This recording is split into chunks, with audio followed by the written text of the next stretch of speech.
incontra un'azienda che ha una grandissima novità da proporre, è l'azienda di cui è titolare il signor Gino Poggi, con un packaging davvero innovativo e brevettato, inventore e titolare della Mopac, che però ha avuto un'idea particolarissima. Mopac è il brevetto nato dopo una idea avuta di un bisogno di una notte di un caffè. Da allora ho cominciato a sviluppare, investire del denaro e tanto tempo per riuscire a realizzare questa che è la mia idea. Il fatto di aver messo un tubicino in questo packaging, e nel tempo ho scoperto che è una cosa che piace tanto ai giovani, alle attività, perché è molto pratica.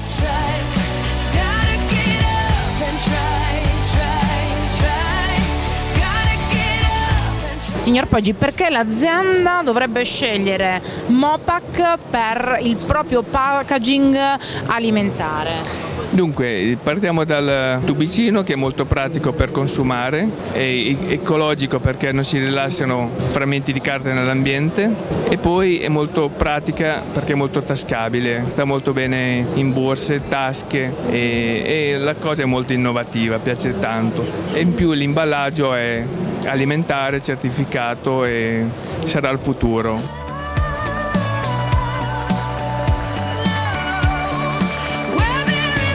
Questo imballaggio ha costi molto bassi, quindi è possibile dare la qualità di un buon prodotto con costi bassissimi.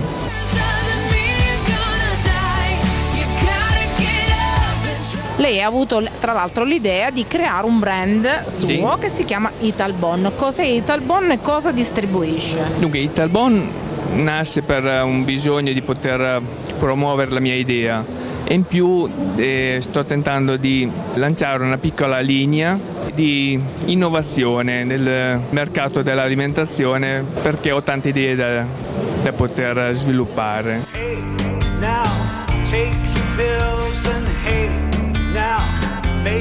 Noi abbiamo una linea di marmellate per la prima colazione e per gli alberghi, per le università, per i bimbi che vanno a scuola. Poi abbiamo una linea di liquori distillati per gli stadi, e poi abbiamo una linea di caffè dove trasformiamo dal chicco tostato di caffè, lo stabilizziamo e lo confezioniamo sempre nello stesso packaging per chi guida, per chi lavora, che non ha tempo di andare al bar.